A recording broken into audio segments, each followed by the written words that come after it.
Hi everyone, welcome back to my channel. If you're new here, I'm Courtney Ryan, and today we are joined by Alexa Lee. Yay, hi. So what I like to do with these types of videos is bring other women on to offer a different perspective for all of you guys, just so that you're not getting my opinion and my perspective all the time. I think it's really nice to hear from some other women who have maybe experienced different things, can maybe offer a little room and perspective for all of you out there. So let's get started. Okay, so our first question is, hi Courtney, love your work, thank you. I would love it if you did a video on the purpose. Oftentimes I see it in your videos that you talk about working on your purpose. I struggle with that topic and would love some advice on how to find your purpose, some examples, anything that can help on the subject will be highly appreciated. So again, I talk a lot on my channel about finding your purpose and how that can kind of reflect into every aspect of your life. So tips on finding yourself, your passions, your hobbies, maybe you could share a personal experience or anything you've kind of gone through with that. Yeah, well, I will share something that I swear it's like Oprah said it, so it's not me at all, but whenever I think about passion, it just resonates with me, and I think it may with you as well. So when you think about passion, it can be a little confusing, and your mind can go in a million different directions. But the way she broke it down was that when you are in bed and you're like tired, you're just having one of those days where you just don't want to get up, you just kind of feel like butt. Think about what excites you. Like if there's anything in the world that would get you out of bed that day, that would excite you, that would get your heart pumping, that would give you that that energy, right? Think about passion as energy. So what energizes you? And for me, it's like, I think about, okay, I know I have a day off coming up with my daughter, and I just like get excited. I'm like, I want to plan things, I want to do things. And thinking about doing creative work, anything in the field, for me, it just really excites me. So I think simplifying it and simply asking yourself what excites you, what is something that gets your heart pumping, I think will help you find your passion. Yeah, and I think often when people, that was a really good way to put it, and I think when people find their passions and their hobbies, then they can start turning those things into their purpose and even make a career out of it. Like you said, you love doing stuff in the creative field. You've made that your entire job, and same with me. Absolutely. I get so much more fulfillment and purpose out of doing this than I did sitting at my corporate job all day. That's amazing. So finding the things that you like to do and then being able to turn that into your purpose and give you that why, kind of as to why you're doing the things you're doing, why you're getting up in the morning, something to work towards, gives you that passion too. So that was really great. I'm glad that you shared that. And then also talking about self-care and the importance of investing in yourself, I think is something that a lot of people neglect when they are, maybe so focused on finding what their purpose is, but also how do you balance all of that, right? Like if your passion has not turned into what you do for work yet, your purpose, how do you kind of balance it all and figure out, how to make it your life? Well, I would say self-care is absolutely so important, and especially when we're so focused on something, we can get lost in everything else around us. A good friend of mine once said that you are a limited resource, right? You are a limited resource, and that's true for every single one of us. So we can give and give to our family, to our friends, to our work, to our hobbies, to our career, but if we aren't refilling that tank, we're gonna eventually hit E, right?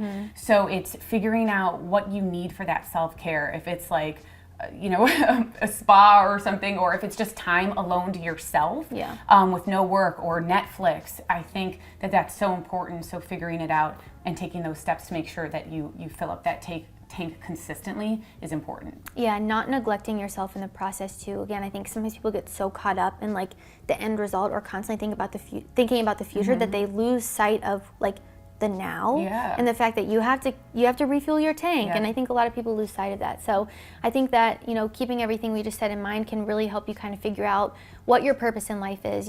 Dabble in some different things. If you don't know, try something new. Go to a exercise class that you've been wanting to try but maybe you've been too scared to do, or join a club, join a book club, something like that you think you might enjoy. Even if you don't know yet, you'll know if you try it, right? So try different things and don't be afraid to put yourself out there. Enjoy the journey. Yes. I think sometimes we get so caught up in like the end or the end result that you lose sight of how far you've come and the journey that it took to get there. Okay, so our next question is, I'm recently divorced and I have 2 children below the age of 5. Do you have any advice for single dads for when they're ready to attempt talking to women again, or if women are truly interested in a situation like this? So just to preface, I wanted to get Alexa's perspective on this because she's a single mom. I don't have any experience in this, so I think that she can offer, insight on this that maybe I would not have. So take it away. Okay, well, absolutely.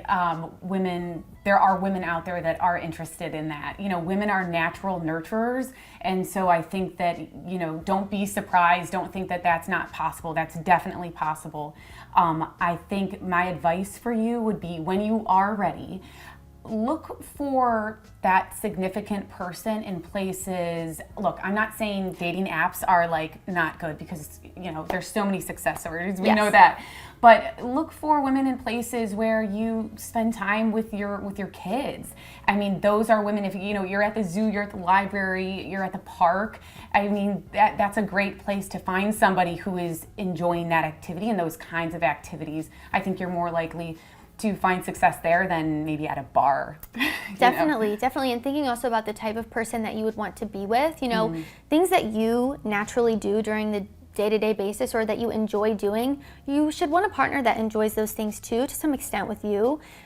So looking in places where you already go can be a really great place to start, especially if you're not someone who wants to do the online dating. I know as you get older, and even for men, online dating is so difficult because there's all these women going after the same men, and it's very hard for men to stand out because we're getting so many messages as women online. So I do think sometimes it's better to meet in person. I think it can be a lot easier for people. And meeting someone where you do something already.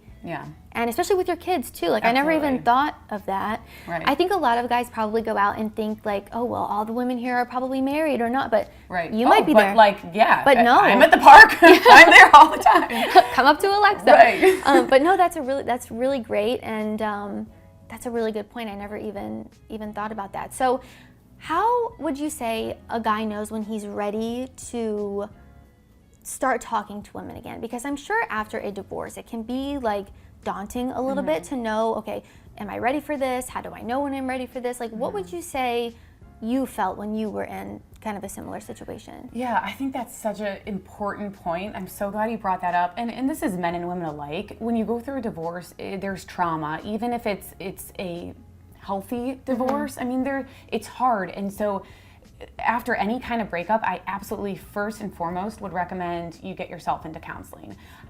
I did counseling, and I'm still in counseling. And I think if you look at it look, I want to have a successful relationship with somebody again.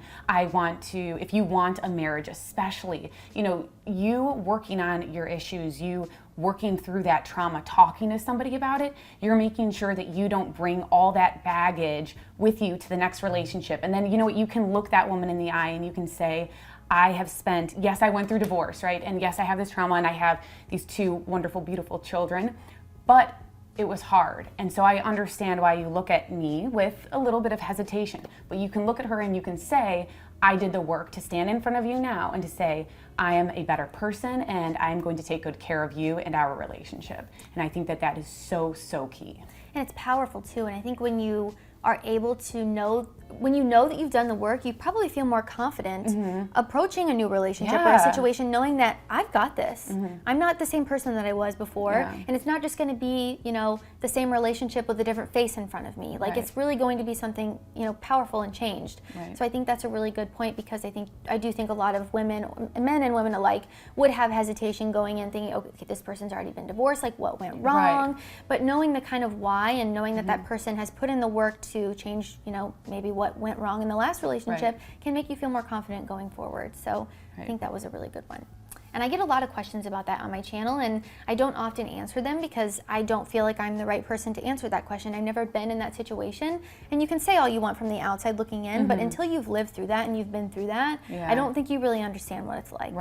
And don't be feel bad about saying that you're divorced. Everyone goes through breakups, everyone goes through hard times, and I think if you're going to tell a woman that, she's going to have empathy. I mean, she should have empathy or compassion, but for you to say, I have done the work, I've journaled, or I've had counseling, I've worked with my kids, I've worked with myself, then that's the most important part. Yeah, and if she's not open to that, or looks at you in a different way, then she's just not the right one for you. I think it's also important to realize that too, is not everyone, you're not going to be everyone's cup of tea.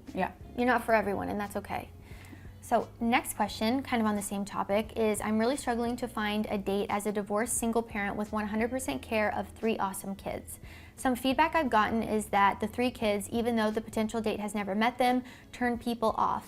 How can I turn this around into a positive prospect for future partners instead of them seeing my kids as a negative? This question made me so sad. I know. I want to like, ugh. I know. Yeah. Because you should not have to turn it into something positive for a future partner. It should just be positive. And if it's not, then that's not the right woman for you. Right, absolutely. Like that girl, I hope that you have waved goodbye or took off running and don't look back. Yeah.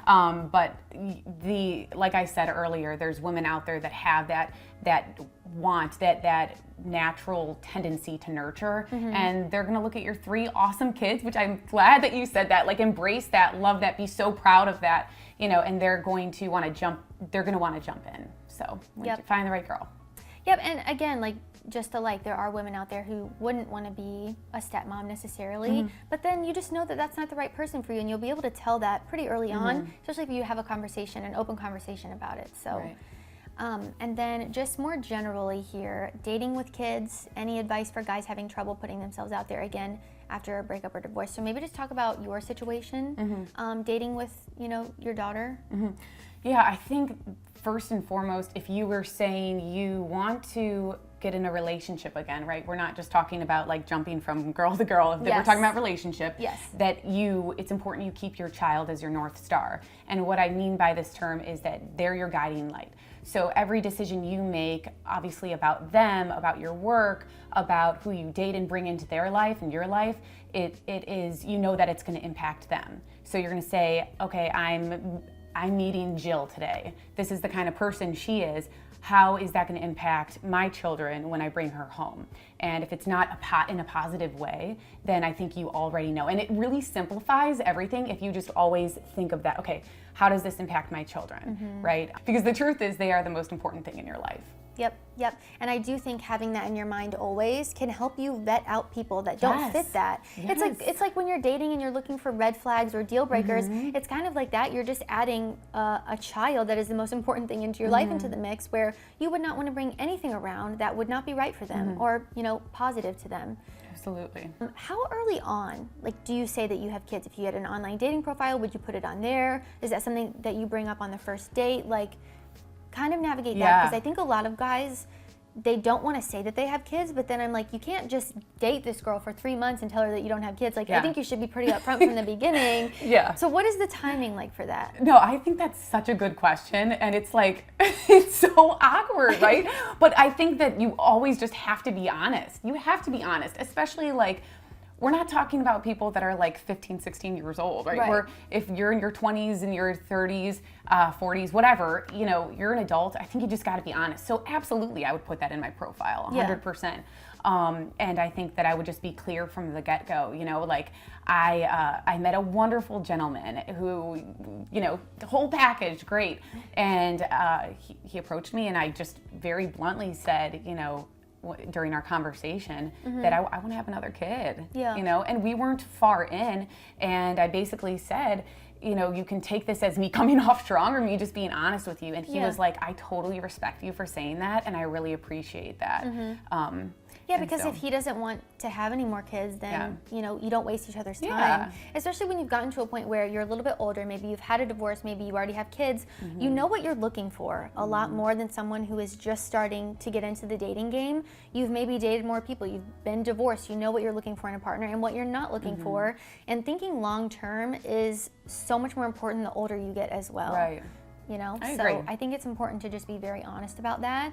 You don't have to come out, I do think it's better to include it in your profile. If you don't necessarily want to include it in your profile, at least tell them on the first date or when you're texting. Yeah, you don't want to find out 3 months in, oh, you have 5 children? No, actually, my friend was dating a guy who didn't tell her from the very beginning that he had kids, and she was really into him, really liked him, and they were getting serious, and he finally told her, and she was didn't want to be a stepmom. So then the whole thing was just a waste of time for her. Right. And then the trust is broken a bit. Yeah, you're what else are you hiding? Yeah, and it's if you don't tell me from the beginning, then I'm thinking that you think it's a negative thing, and I definitely don't want to be with you if you think that your kids are a negative part of your life that you would want to hide from me. Right. So just put it in the beginning, guys. Yeah, absolutely.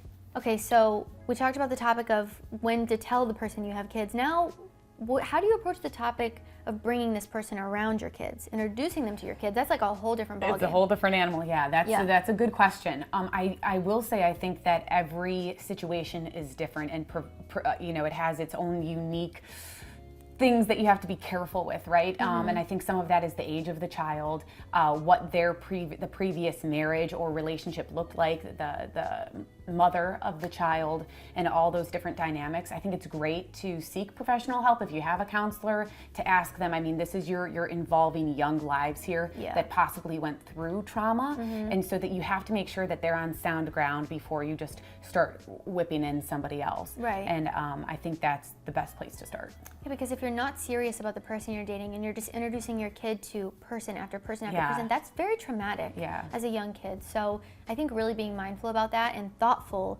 before you make that introduction is definitely kind of the smarter thing to do. Yeah, but especially I'll say with like if there's teenage daughters involved, I think that there's an opportunity to do it the right way so that they see how things should be done. Yes. I also I have male friends, and I don't feel weird about them meeting her, and she just sees them as friends. Right. So I think that it depends how you do it. If you're saying, okay, this is Daddy's new girlfriend, or if you're saying, oh, this is my friend, and she wanted to stop by and say hi. Right. So kind of how you introduce them as well. Right. Yeah. Okay, that's interesting.